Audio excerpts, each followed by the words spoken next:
Welcome to the Florida vs. USF film breakdown by the Gator Nation Football Podcast. I'm James DiVirgilio.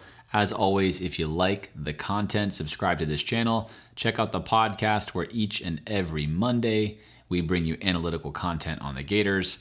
Follow us on social media and drop us a dono on Patreon where you can support our efforts to bring you this kind of content each and every week. Second play of the game, we've got Emory Jones on 2nd down and 10 after a first down incomplete pass that was thrown late. And UCF right away is going to show that they have no respect for Florida's passing game. At 2nd and 10, they're going to play tendencies, and we are not going to have any kind of safety in the backfield here. Florida will take advantage of this later in the game, so I show it to you now. They're playing run here all the way. Essentially no safety. They go cover 0, 3 defenders covering 3 receivers, letting Florida know we don't respect your ability to pass the ball, and we don't think you're going to pass the ball on 2nd down. This is obviously precisely the opposite of what we saw with Kyle Trask in Florida last year. It's the very next play. Florida's facing 3rd down and 9. Right side of your screen here, we have DeLance. We've seen this before in previous years. Teams like to do this. USF is going to bring just 3. Take a look at the action here. Focus on this exchange. Dropping defensive lineman, there he goes. He's going to pick up that zone and then exchange. We're going to have a linebacker actually providing the rush from the 3rd guy. This is a situation Florida's offensive line should be in good shape with. You've got the center and your right guard not having to block anyone. You have DeLance making sure he's taking care of the edge. But as we see here, DeLance is going to open up correctly. He's now at this point in time got to take a look at this action and know that this is his man to block. He's just entirely too slow to recognize this. Take a look. Helmet comes around way late, barely gets a hand on him. Emory steps up in the pocket wisely off of his step. That's where he wants to be throwing the ball from. He climbs the pocket, is then able to actually find the correct receiver, which is Copeland, who was open on the dig route, and he winds up overthrowing him. So early in the game, right away, we see just a 3-man rush. We saw the same thing we saw all last year long as DeLance struggling in pass protection early in the game against USF. It's 1st down and 10 on the very next drive. We had mentioned that USF was playing tendencies. They were playing the run. We're going to get a simple smash concept here with a corner route and a hitch route. USF on this play is not going to have a safety again. They're essentially in cover 0, and they're going to play it safe, keeping their defenders on top of the routes. We'll play this through. There's the corner route going off of your screen. And then you can see this is not a safety. They're actually manned up. And they were also manned up down low where you can't see. And they had a drag route coming across here. They were manned on as well, playing safe above each of these routes, basically giving Florida, if they happen to pass, the yardage that they acquire. Florida takes the biggest possible yardage here with a nice, easy executed corner route in front of the dropping defender for a nice 1st down. Good play call there by Dan Mullen. Quick recognition of how USF was going to defend us. And on the very next drive, Emory makes a nice completion there for a 1st down. It's 1st and goal for Florida. Pierce has already had 2 or 3 carries of significant yardage using the left side of the offensive line. Florida's offensive line, especially on the left, has been dominant through the first 2 games. The right side, not quite as much. On this particular play, USF is going to have a free defender coming in. They're going to have an unblocked man, which is what they want. They have the right play call on here, but the reason I'm showing you this play is Pierce has been exceptional both last year and this year at making the 1st man miss. It's one of the reasons why I think Florida should feature him more as opposed to the current timeshare and carries they have. I think he is Florida's best running back, both statistically and on film. Excellent footwork and balance here not to go down beating that first tackle, and then he shows you his power to drive this ball across the goal line. I think Pierce definitely needs to see more carries because of runs like these. Anthony Richardson now in at quarterback. We told you earlier that USF was playing cover 0 against Florida on obvious runs down. It's 1st and 10. It's Anthony's first snap of the game, and AR-15 is going to make him pay. You're going to get a corner post route, one-on-one coverage here. Again, no safety as he's going to drop down in. It's going to be a very easy throw. DeLance out of the game. You have Michael Tarquin in here at right tackle. Florida's offensive line is going to do an adequate job here. I'm sure they'd like to clean up some of these issues. We're going to have Naquan here. He should be getting a seal. He's not going to get it on the edge. And then we're also going to allow a late defender to come through here, through Josh Braun. But regardless, let's take a look at Richardson's footwork here on this throw. Takes the snap, nice work on the fake handoff. Get to your spot, set your feet, ball's out. That's good timing. One more time. Fake the handoff, get to the spot, set your foot, ball's out. Perfect timing. This is a perfect pass. Full stride here to Copeland, who's going to finish for an easy score. We mentioned on our previous film breakdown that I had felt like Anthony Richardson certainly had the capability to make very accurate passes, and that what you saw at the end of that first game was more so to do with who he was throwing to and the situation he was throwing than something like this. Of course, in this game, he was phenomenal. But still, even though Copeland's wide open there, it's really nice execution in the backfield by Richardson. Nice work by Florida. Great call by Dan Mullen, recognizing that USF was being very aggressive against the run, taking advantage of that with a simple double move by Copeland, who also had a great game. Emory Jones now back in the game. It is 1st and 10, and you're going to get a simple across the first down marker dig route here, followed by really just a pop route. USF again is going to get caught, this time in a cover 1, playing very aggressive against the run, and they're going to play cover 1, staying on top of the routes, trying not to get beat deep, which is going to leave this route wide open. Emory knows this pre-snap. All he has to do is execute and make a good throw. There is the fake.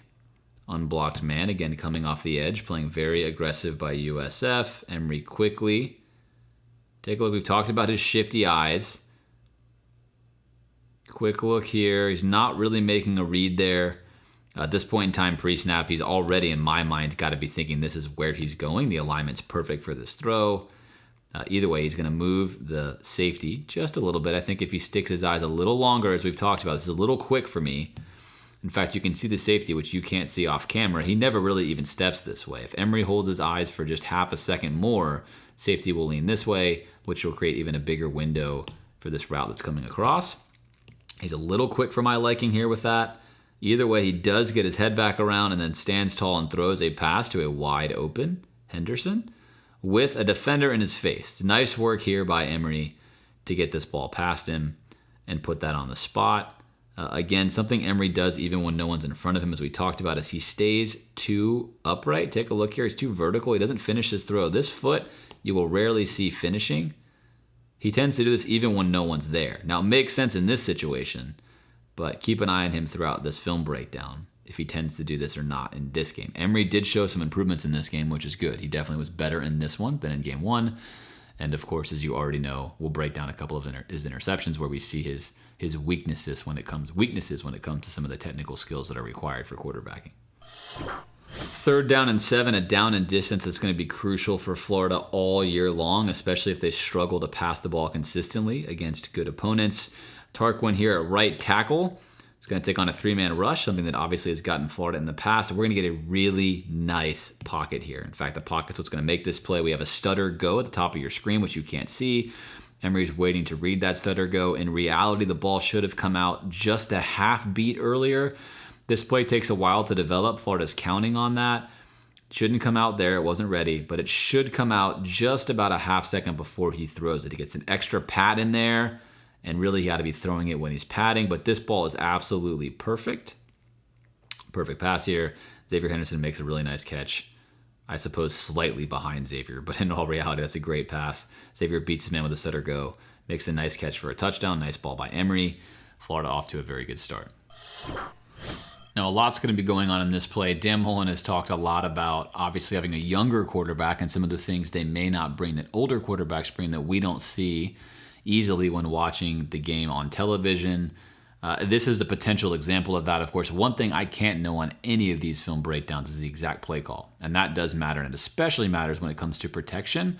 Oftentimes, you can't be sure if it's the quarterback's fault for not assigning the correct protection or if it's the offensive line's fault.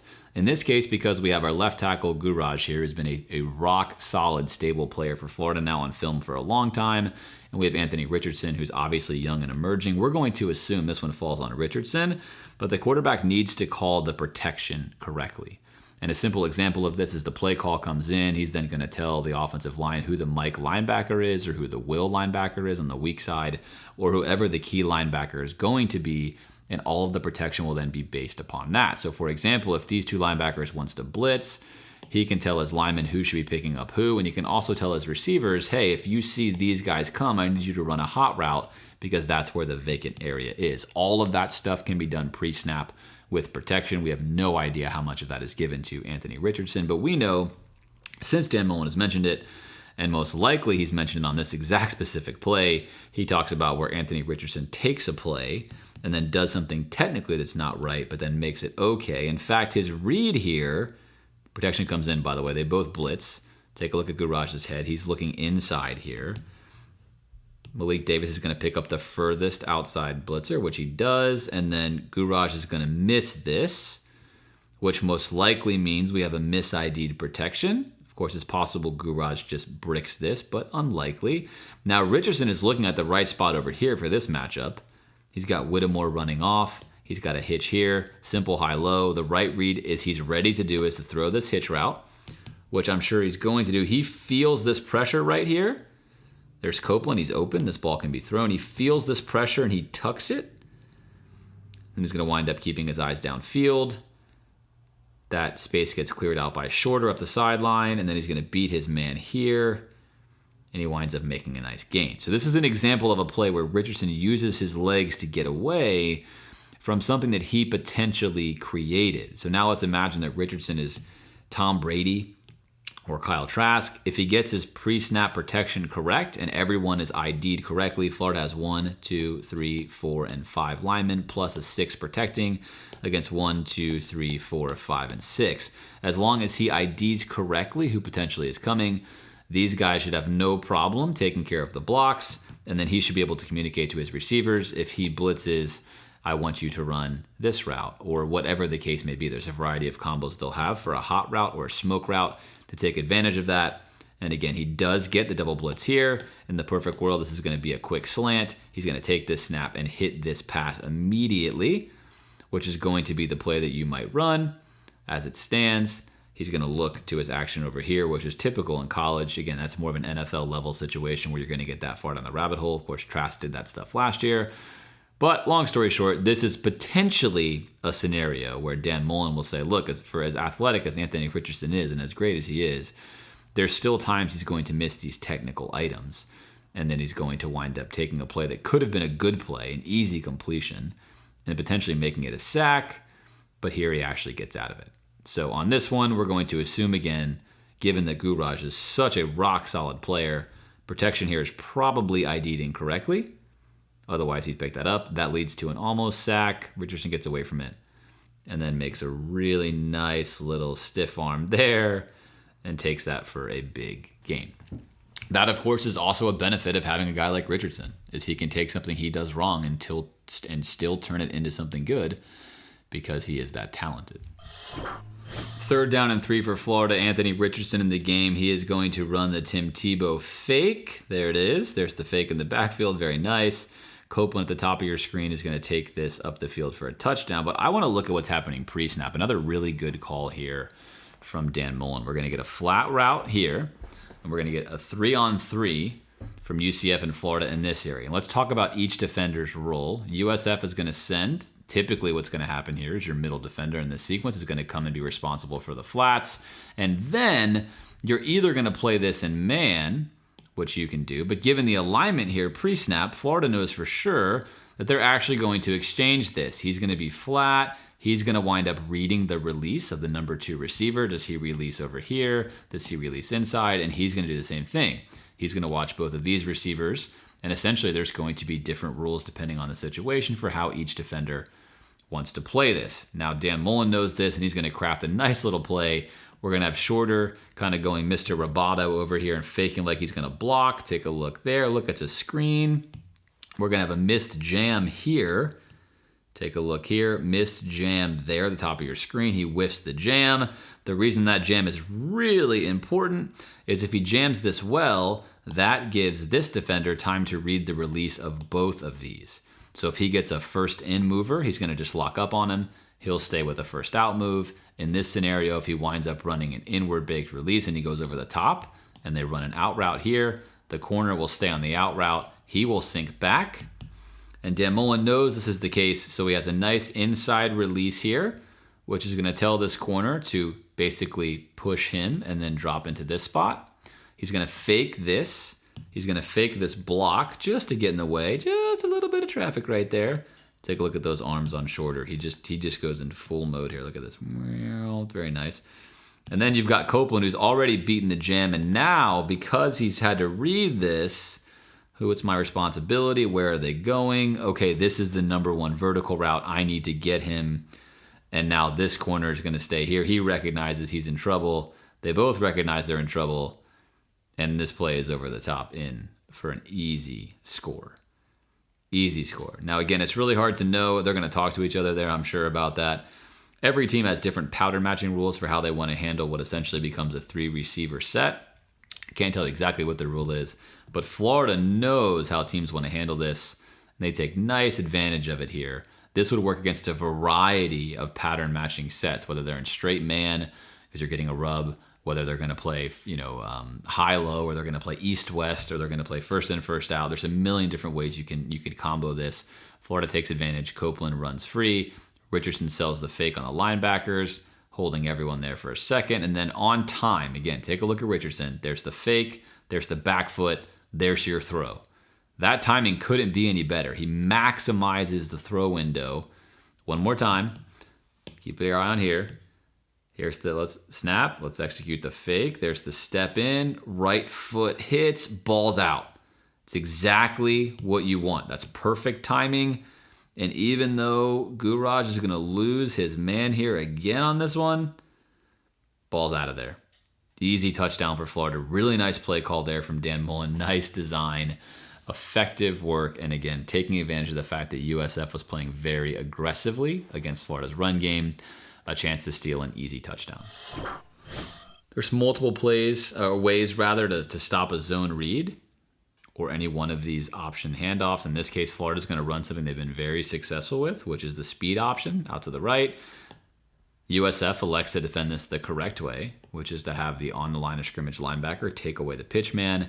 They're going to have their safety come down here and stop the quarterback. Again, this would be the correct way to do it. Of course, these are both one-on-one battles that USF needs to win. One of the benefits that Florida has is they have excellent running athletes at quarterback. Emory's going to make the safety miss, and then because Florida's blocking is excellent across the board here, a lot of nice blocking. Again, there's Gamble. Nice block here on the edge. This one really makes it a touchdown as Gamble goes ahead and steals his man up top. There it is. Just enough. Emory's off to the races, and we score a touchdown on a very easy, very, very easy, again, this little sprint out option. There it is by Emory. Nice job. Emory, excellent really at reading the field as a runner. Has a great feel with an option back as well. And a nice touchdown for Florida. Florida up 35-3. Emory having a good half up to this point. Certainly improved from what occurred in week 1. You're going to get a simple play action fake here and then a curl route from Copeland. Just a little hitch here. And this is going to be an easy pitch and catch. That is going to hold the linebackers. Check a look at the action here. Again, USF rather, very aggressive against the run. We've got all these players trapped underneath the play. Emory then very quickly here, right foot in the ground, ball's on time. Nice, easy completion to Copeland for a first down. 2nd down and 9, we have Tarquin at the left tackle here. Again, a lot of rotation from Florida on the offensive line. It's great on film to have so many different linemen to look at, something we wanted to see for quite some time. Emory's going to escape the pocket here and throw probably his best pass of the day. Take a look at the block here. Excellent blocking, just a 3-man rush, nobody home, tons of time. He's going to roll out to the right. Something I think Emory does really well is throw on the run. I think he's a much better thrower on the run than he is as a stationary passer. I expect to see this featured in the Bama game. This is a perfect pass to Shorter, who's got to make that catch for him there. I mean, this is an excellent, excellent ball. Good velocity, great location. Shorter's got to come down with that one there for Emory. But nice blocking up front. Nice work by Emory. And in theory, you shouldn't be throwing this ball on the run. I think it shows you a little bit about how Emory is perhaps more comfortable playing this style of quarterback than he would be standing in here. Again, if we're going to nitpick what should happen here, Emory hits his drop. No one's open. He feels a little pressure here. All he really needs to do is step up right to here. That's all that has to happen. Just step up right to here. Step up, sit, set your feet, and throw. That's what should happen. But I highlight this to show Emory consistently has shown, I think, his most accurate passes to be on the run. And that is, in fact, a great ball. Not the right technique, but a great ball.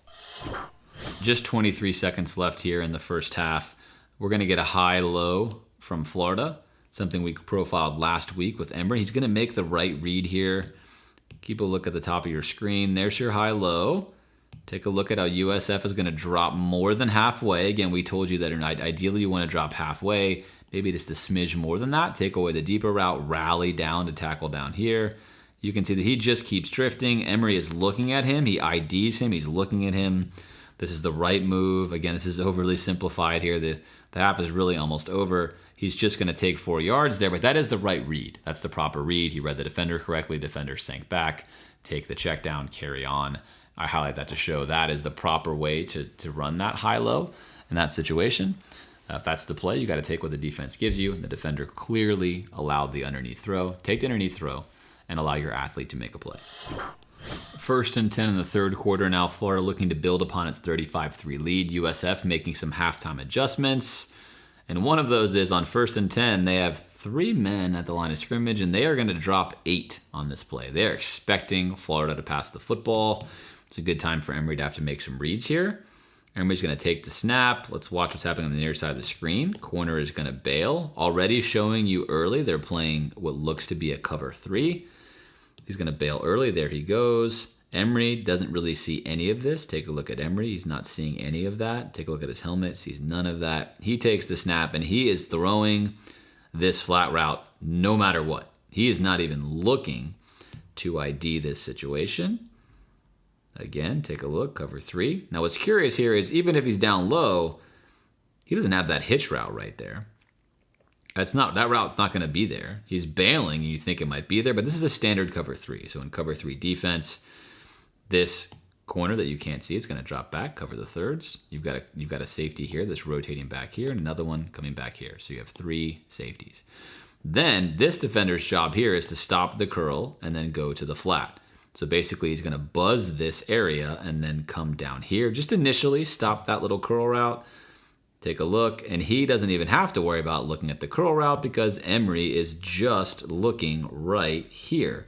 So he looks right there and says, hey, I don't think he's even paying attention to what's happening here. I'm just going to go to this flat route, which is what he does. And by the time he catches the ball, look at this, he catches it here. He's already got 2 or 3 yards of separation in that situation. So that's shorter, and look at that. That's how confident he was on this read. Again, Emory has a lot of time here. He's under absolutely no duress. The offensive line is bottled up anything like this. They drop 8. You recognize they've dropped 8. This is where you want to let things develop in a drop 8. Find the right window, scan the field. He's just throwing to the first read, which is the wrong read. And then USF makes him pay. And something we've chronicled about Shorter all along is the hustle. Shorter comes back and saves this from being a touchdown. And I can't say enough good things. Shorter, of course, a 5-star guy, highly touted guy, but he really does all of the little things just really, really well. Shorter, again, way behind this play. He doesn't quit, doesn't put his head down, doesn't complain, just goes and makes this tackle. Excellent job by Shorter, poor throw by Emory. We've seen Florida run this play before. It's a staple in Dan Mullen's playbook. It's a really nice one. You're going to get a 3-level read here. So we're going to get low, we're going to get middle, and then we're going to get high off your screen. So you have a 3-level read. There it is, low, middle, high. Take a look. Fake the toss. Here it comes. You can see on your screen, middle, high, low. And we're just going to roll out. There's the roll. This brings defenders up here on 2nd and 4. A lot of attention here and here. He's going to take a look. Again, he's going to throw on the run, ideally. Set your feet. I'm not going to get crazy about that kind of stuff when you're outside the pocket. You want to get perfect right there. He sets his feet and he delivers this throw. He's throwing on the run. But he does throw very well on the run. Nice ball to Henderson, who then has a nice gain. So really nice read. You can't see off the screen that you had a defender taking the top off, leaving this middle part open. Again, a staple of Dan Mullen's offense for quite some time now, executed very well on this play. One of the nice things about having a running quarterback that's also passing with some success, as Florida had in the first half, this is Emory Jones, is USF now is a little bit worried about getting beat deep. So it's 3rd and 2. They have a single high safety off of your screen that you cannot see. And then you also at the bottom of your screen have 3 players here as well. So that means that Florida is +1 in the box on 3rd and 2. That's Dan Mullen 1.0 as we like to call it. Original Urban Meyer offense. That's an easy conversion, which Florida will have here. Essentially, Florida has enough blockers to block everyone, and there comes the safety in late on your screen, but that's too late. Florida's already got an easy first down conversion. That's one of the best things, of course, about a dual threat quarterback is if you are able to pass competently enough that teams are worried about you throwing the ball, they have a difficult time putting the numbers in the proper situation. And if your quarterback is good enough at doing both running and passing, then essentially the defense can never be right. You can just go where the numbers go. If they overload the pass game, run. If they overload the run game, pass. Florida, of course, is not at that point yet, but showing a nice play calling aptitude here, of course, as Dan Mullen always does in these situations. 2nd and 1, Emory Jones here at quarterback. USF is going to wind up dropping 8 again, even though it's 2nd and 1, anticipating that Florida wants to take a deep shot.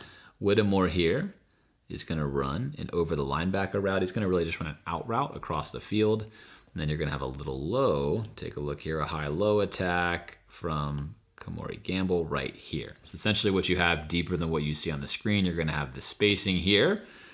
Emory is going to fake. There's your fake handoff. That's going to bring the linebackers up. And right now, although you can't see it, he has Whittemore. So again, you want to see his back foot hit the ground and throw the football. Whittemore is open. So essentially USF, again, off your screen, has defenders like this, and Whittemore is in here, and there is this pocket, which is a significant pocket to throw to. If the ball comes out now, he just drops it in here underneath the safety. If he waits any longer, which is what happens, this corner sees that. He sees that Florida has Kamori Gamble down here, and he just bails to the spot and picks this off. So you can't see that that's what's going to happen. Way, way too late, and you can see again, I mean, Whittemore is already falling down trying to come back to the ball, and he has an easy interception. But what you can't see, of course, on television, is just how big that window was in real time. And that throw is the throw that we talk about, and you're going to see it here on the All-22. Here's a shot of the All-22, right? This is where things are much easier to read. Here is Whittemore. Here's the route that he's going to run. Here's your low route there for Kamori Gamble. Again, it's 2nd down and 1. Now, right now, as I told you earlier, right, this is what's fun about the TV read versus the All-22 is you can kind of, this gives you a nice mental picture of what I'm trying to portray for you since I can't show you the All-22, is when we say his back foot hits the ground, there it is, and now he drives and delivers. Now, you might think, wow, that's early. Right? Look, back foot hits the ground. Now he takes one step forward, and this ball's delivered, but this is where he has the gap. This dropping defender's out of the way. He can't make a play. This defender's flat-footed down low. This is where the ball needs to be thrown. Instead, he's going to have his back foot hit. He's now going to wait. He's going to wait. He still had it earlier. He's going to wait. He's still waiting. He's still waiting. He's uncomfortable. And all during this time, now I want you to watch replay again. Just focus on this corner here. Take a look. Ball's out. He's good. He's got space to make this throw. Ball's got to come out. Not there. Defender sees it. Okay, he's looking at this. He's looking at this. Now I'm going to throw it, and now I'm way, way late. Again, one more time. Right foot hits the ground. Boom, drive forward. He's got tons of time. Drive forward into the throw. Forward right now. Back foot hits one step forward. Let's get that ball out. Let's put that ball right where Whittemore is supposed to be going. Let's drop it in this box. Instead, it's too late. Corner is going to sag all the way from the 33-yard line all the way down there to the 20 to get the pick. And that is what we talk about with an elementary read for Emory. This is a very simple read. There's Whittemore. Again, on your screen here in the All-22, he turns the corner. Take a look at Emory. Right foot hits the ground. Step up and deliver. Ball needs to be coming out right now. Way, way late. The beauty of football is it has to be precise. That window is big for an experienced quarterback who's comfortably throwing on time. It's small if you're waiting too long. Timing is everything when it comes to an easy completion with an experienced quarterback to an incompletion or an interception in the case of Emery, who admittedly hasn't had a lot of game reps, but this is not a complicated read. It's something that's been troubling looking at Emery's film from the beginning, is these are simple reads. They're making it very simple for him. He knows this is his primary read. He gets the exact coverage that he wants. He's just not comfortable throwing balls into windows like that. And to be fair, there's plenty of quarterbacks that are not comfortable with those kind of throws. But if he wants to be an SEC level quarterback, he's got to be able to make this kind of throw. The windows will only get smaller as he enters into SEC play. Every so often, I like to show you one of these 3rd down and 5 calls from Dan Mullen where he runs the ball. A lot of fans will easily look at it and think, that is so stupid, why are we running the ball? But when Dan does it, he almost always does it when we're plus numbers. Florida, again, 1, 2, 3, 4, 5. Verse 1, 2, 3, 4, and 5. So we're even numbers, but Emery is the 6th. So what really matters is what is happening here. Take a look at the call. We're going to motion in 82, which is nice. So now, all of a sudden, we've got a 6th and 7th. USF makes no adjustment. 1, 2, 3, 4, 5. And even if he comes now at 6, so we've definitely given ourselves a +1 advantage on this 3rd and 5, which is exactly what we want. We'll fake this handoff. In reality, it's never going to him. We're going to get the kick-out block here from Weston. Now, all we need is for Reese to make his block here, and we have got an easy 1st down. Instead, Reese does not get it. Now, this happens from time to time, of course. Reese's weakness is he's just not very fleet of foot. He's a big guy, but you'd like to see your right guard have more quickness. This should not be a difficult block for him. He's just not that agile. He misses that block, and Emery goes down. But if he gets a clean block there, Emery is getting an easy 1st down on 3rd down and 5. That's a good play call, not the right execution. 4th down and 3 for Emery in Florida. Florida's going to run a really nice mesh play that should have gotten an easy 1st down. We're going to mesh here. Take a look. I'm going to draw this out some so you can get some separation here. And then we're going to have Rick Wells come in here and create this mesh point. And we're also going to have a layer like this. So really, his main read is going to be the mesher coming underneath Rick Wells, who's going to be Kamori Gamble. He's going to be wide open. He also is going to have Xavier Henderson as his 2nd layer read on the mesh here over the top. Both of them are, in fact, wide open. It's 4th down and 3. USF brings pressure with 5. Take a look. Set your feet. Right now, if you're a quarterback, you're going to read your mesh window. Take a look at how they're defending it. Are they zoning it east-west? Are they standing in my mesh lane? Is he trailing my mesher? If he is trailing Kamori Gamble, that's where I want to go. If he's not, is he waiting here for my Henderson route? Are they waiting here for my Kamori Gamble route? What do I like? You're staring at the mesh. You're letting it clarify. And right now, although you can't see it on your screen, Gamble is open. He can complete this for a 1st down. Behind him, he also has Henderson open. He can complete that for a 1st down. Both of them are open right now. That is the proper timing of this play. Right foot hits the ground. Bingo. Drive forward and throw. No need to move here. Garage has your block. Step forward, throw. It's a mesh route. It's a quick play.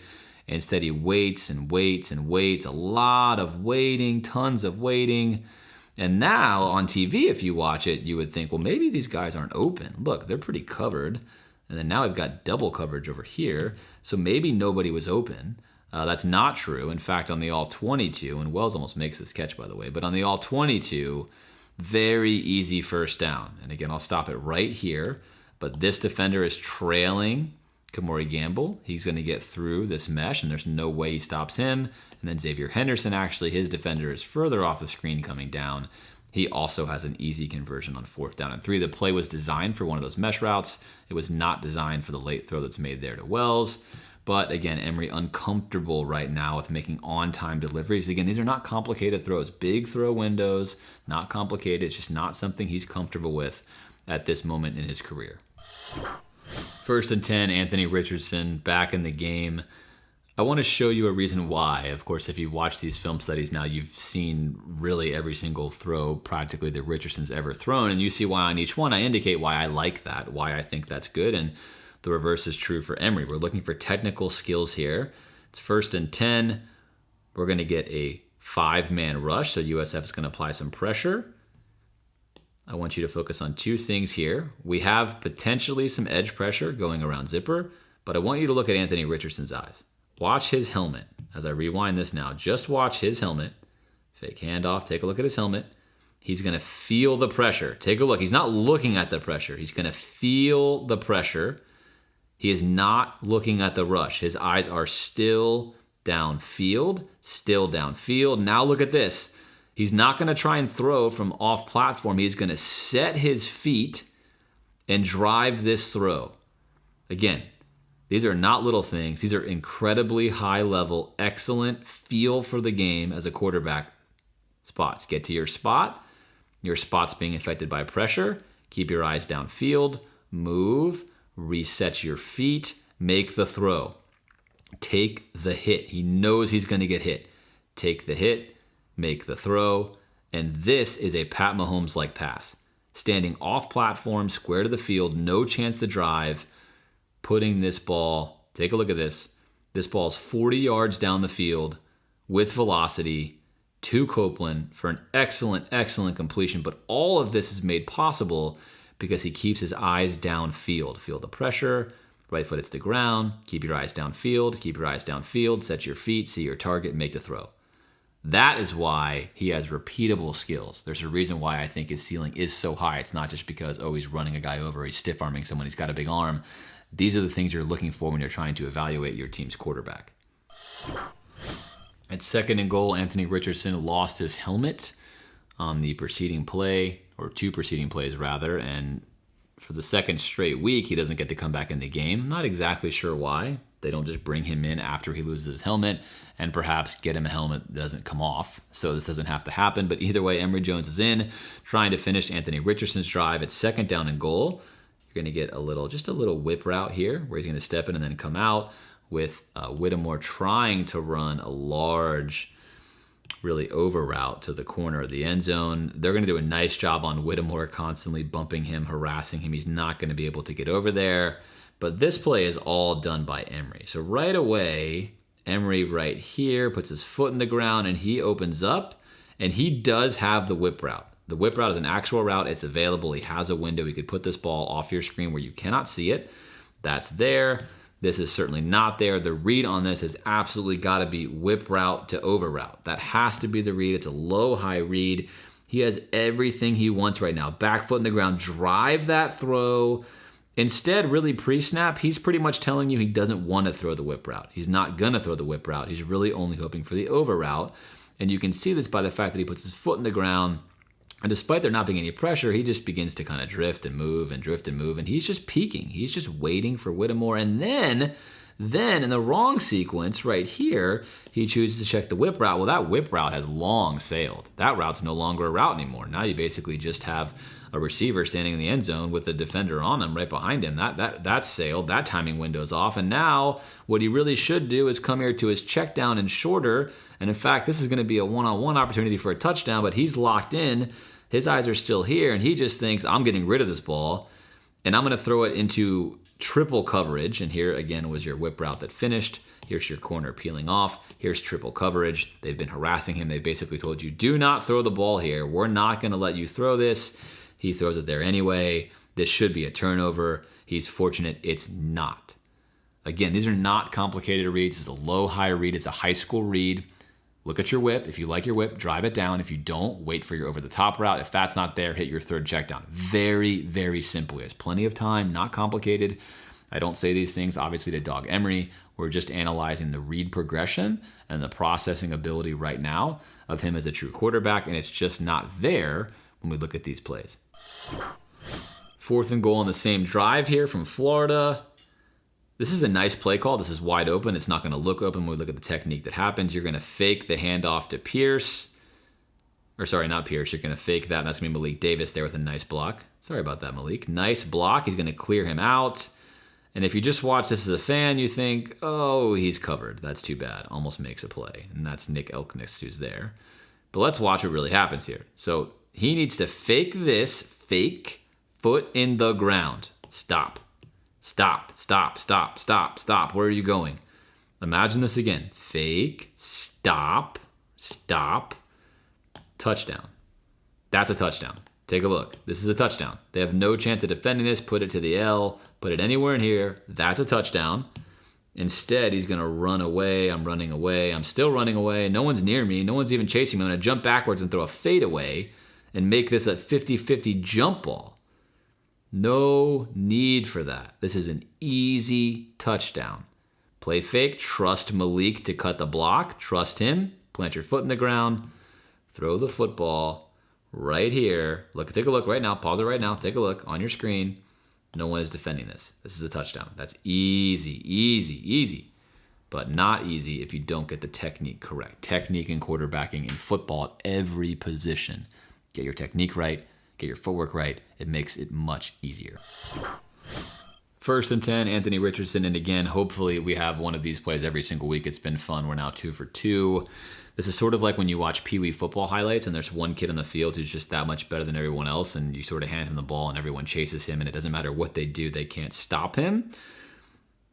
Zone read. Again, this is actually a nice read here. So USF was doing this. They were trying to keep their defensive end on the outside, which would traditionally stop, let's call it zone read 1.0, where you were trying to go outside with your quarterback. But as the running game in football has progressed, a lot of times the zone read is actually trying to hit a double inside lane, which we'll talk about more as the season goes on. And this is what Richardson reads really well. Florida knows this. Florida's seen them doing this. You're going to get a kick-out block here from Tarquin to seal the edge and actually create this through the B gap here for Richardson. So his read man, there it is. Take a look. Linebacker's going to go with the fake handoff here, which is really nice. Richardson then is through the hole. Now, this is no big deal. If our safety comes down and makes a tackle, it's 5 yards, whatever, life goes on. But if you have Richardson, he's going to take on 2 tacklers, and nope, not going to happen. And then, you don't want to see that stiff arm come out. Right now, number 1 knows this is not good for him. Don't look at me. Don't do it. I see you. I don't want to see you. Please don't stiff arm me. Do not posterize me. I've seen this before. Okay, no, I'll just give you a little slap, but that's really all I need because now you're not going to catch me. Again, just imagine these Pee Wee videos. That's what it's like. And then for every Gator fan, oh, no, please, no, please, no, walk it off. Walk it off, you're fine. You're fine, everything's fine. Oh, no, please, no, don't, no, not the hammy, it's a cramp. Of course, it's the hammy. We can only hope that it doesn't wind up affecting him too badly. But one more time, great initial read. Burst through the hole. It's a big, strong guy coming at you. Take on 2 tacklers. Don't think so. Down you go. Here you go. Just give you a little stiff arm. Give you a nice one because you can't catch me. And then you're just going to kind of touch my cleat here for good measure to say you did. And maybe. That's fine. I'm going to finish this play. And then, again, I can't watch it again. We're going to stop right there. We don't want to see any more of it. But another absurd highlight run from Richardson. We've talked about Emory's ability to run the ball well, and in fact, he reads the field really well as a runner. I think it's safe to say he's much more of a natural runner. Florida has had success with their speed options. This play, by the way, was an awesome play in NCAA. I used to love this play back in the day in NCAA. You could speed option left, right, every single time. Just flip the field and run it to the wide side, and they couldn't stop you if you had a good quarterback. And here's Emory. He's going to his job is just to engage him, get him out of the way so that you can pitch the ball here to the 5-star freshman. Bowman, take a look. There it is. Little fake, little dance. Okay, you're committed. Pitch out. Nice. That's what you want. He maximizes that play and off to the races goes Bowman. One more time. This is really nice execution. Very simple. Speed option left. One-on-one. Florida gets the look they want. There's the fake pitch. And you're good. Now, if you want to go next level with this thing, if you want to go Nebraska via the late 90s, you take this ball and you sprint at him. Dead sprint. Don't even slow down. Sprint, and then basically almost hit him and throw the pitch. We're long past those days of the triple option being run that beautifully, but either way, this is good enough for what we're looking for. It's a 2-on-1. His job really is just to make sure he can't make the tackle, which he does, and then this allows Bowman to have a nice big gain. It's 2nd and 18 for Florida. This is the last play I'm going to show you, and I'm actually only really showing you this play because there's a couple of important concepts we've mentioned on the podcast. One, they have the tight front, although they're missing the linebackers being here and here, but they are playing with their 3-down linemen in what you would consider to be the tight front look. In reality, they're playing what's called a 3-3-3. a 3-3-3. It's very popular. Iowa State uses this frequently. Arkansas used this a little bit last year. We talked about it, but really Matt Campbell and Iowa State have made this famous. Teams in the Big 12 have used this to try to stop the spread and the air raid attacks that I so favor. The tight front's good against the run because you're trying essentially to prevent the interior run of modern zone read offenses. And then this is really the key to what's happening with some modern college football defenses. The middle safety, or the MS, the middle safety. We mentioned on the podcast that Mercer actually had quite a bit of success against Alabama with the middle safety, but it's a very different alignment. It's 3 because you have 3 here. Then you're going to have 3 linebackers, 1, 2, 3, and then you're going to have 3 safeties, and these 2 really aren't going to count in your 3-3-3. It's not a 3-3-5. It has different rules, so you're going to have 2 corners here that are independent of that 3-3-3, but it allows you to do some creative things against the pass. And that is 3 high, 1, 2, 3 high. So you can have 1 high, 2 high, 3 high, and 3 high again is a relatively new idea. It's been around for a while, but it's really been recycled. It's become popular again because teams want to run these air raid concepts with zone read. They can be tricky. Florida here is going to take an interior run, and you're going to see it works very, very well. So USF in good position. Again, Florida now with backup linemen in. Their nose tackle is going to win that battle, and they get a nice, clean stop. Either way, pay attention to that. It's a formation you're going to see more and more in football and more on these film breakdowns. Again, as always, thank you so much for spending some time with me listening to this breakdown. If you have any feedback, any suggestions, of course, reach out and send it to me. Subscribe to this channel. Let me know what you want to see in the future, what you don't want to see. If you want shorter videos or longer videos or whatever the case may be, please reach out. Until next time, I'm James from the Gator Nation Football Podcast.